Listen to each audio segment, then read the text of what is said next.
ইতিমধ্যেই বাগুইআটি থানার পুলিশ মোট 13 জনকে আটক করেছে, তেমনটাই পুলিশ সূত্রে খবর। কিছুক্ষণ আগেই ডিসি এয়ারপোর্ট ঐশ্বর্য সাগর যেটা স্পষ্ট করলেন যে এটা কিন্তু কোনো রাজনৈতিক সংঘর্ষ নয়, এবং তার যেটা স্পষ্ট বক্তব্য যে গোটা ঘটনার নেপথ্যে কিন্তু পুরনো গণ্ডগোলকে কেন্দ্র করেই এই ঘটনা।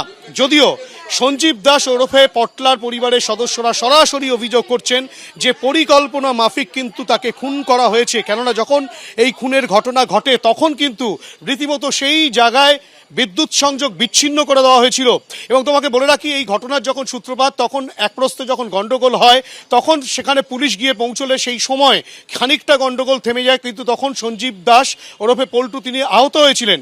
পরবর্তী ক্ষেত্রে আবারও সেই সব দুষ্কৃতীরা আসে, 20 থেকে 25 জন তারা ছিল, তারা কিন্তু রীতিমতো বাড়ি থেকে টেনে নিয়ে গিয়ে রাস্তায় ফেলে তাকে রীতিমতো ইট, লোহার রড এসব দিয়ে মারধর করে, এবং তার অবস্থা এতটাই আশঙ্কাজনক হয় যে তাকে আরজিকর হাসপাতালে নিয়ে গেলে মৃত বলে ঘোষণা করা হয়। আমরা সরাসরি কথা বলে নেব সঞ্জীবের পরিবারের সঙ্গে।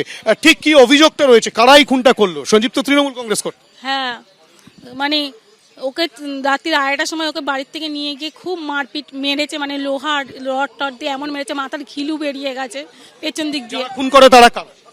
তারা তৃণমূলেরই নেতা, তৃণমূলের সঙ্গে জড়িত। নামটা আমি বলতে পারবো না।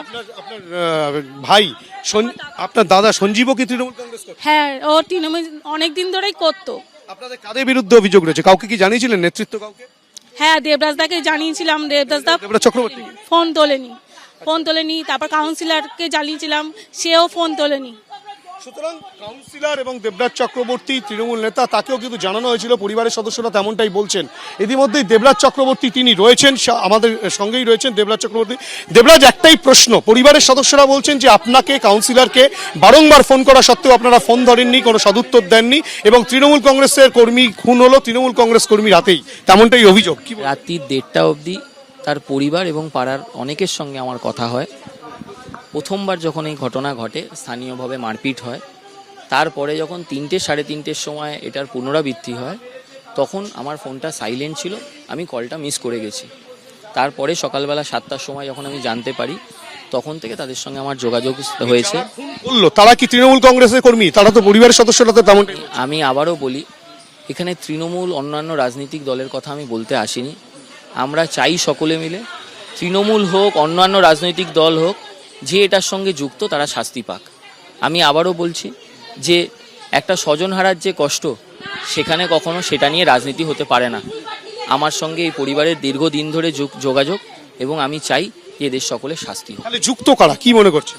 এটা তো তদন্তে বলতে পারবে, সেটা তো আমি বলতে পারবো না। সঞ্জীব আপনার সঙ্গেই থাকতো তো? অবশ্যই, ও তো তৃণমূল কংগ্রেস 100% একদম।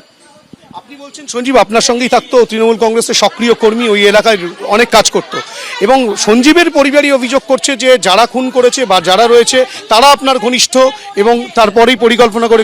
স্থানীয়ভাবে এটা মনে হতেই পারে, কিন্তু সেটা তদন্ত সাপেক্ষ, তদন্ত বেরোক, এটা নিশ্চয়ই সেই নিয়ে পুলিশ ব্রিফ করবে আপনাদেরকে। সুতরাং দেবরাজ চক্রবর্তী যেটা স্পষ্টত বলছেন যে গভীর রাতে তার ফোন সাইলেন্ট ছিল, সেই কারণে তিনি ফোনটা ধরতে পারেননি, কিন্তু সঞ্জীব চক্রবর্তী ওরফে পটলা, যাকে খুন করা হয়েছে, একেবারে পিটিয়ে খুনের ঘটনা ঘটেছে, তিনি কিন্তু একেবারে তৃণমূলের সক্রিয় কর্মী ছিলেন, তার সঙ্গেই কাজ করতেন দেবরাজ চক্রবর্তী, তেমনটাও দাবি করছেন। ইতিমধ্যেই কিন্তু এয়ারপোর্টের বিধাননগর কমিশনারেটের এয়ারপোর্টের ডিসি তিনি রয়েছেন, তিনি যেটা স্পষ্ট করলেন সাংবাদিক সম্মেলন করে, তিনি যেটা বলছেন যে ইতিমধ্যেই 13 জনকে আটক করা হয়েছে, এই ঘটনার সঙ্গে তাদের কি যোগ রয়েছে সে বিষয়টা খতিয়ে দেখা হচ্ছে, এবং পাশাপাশি তার এটাও বক্তব্য যে এখানে রাজনৈতিক খুন কিনা সেই বিষয়টা পুলিশের কাছে স্পষ্ট নয়, এই 13 জনকে জিজ্ঞাসাবাদের পর স্পষ্ট হবে, এবং যিনি খুন হয়েছেন তার বিরুদ্ধেও একাধিক মামলা রয়েছে বাগুইআটি থানায়।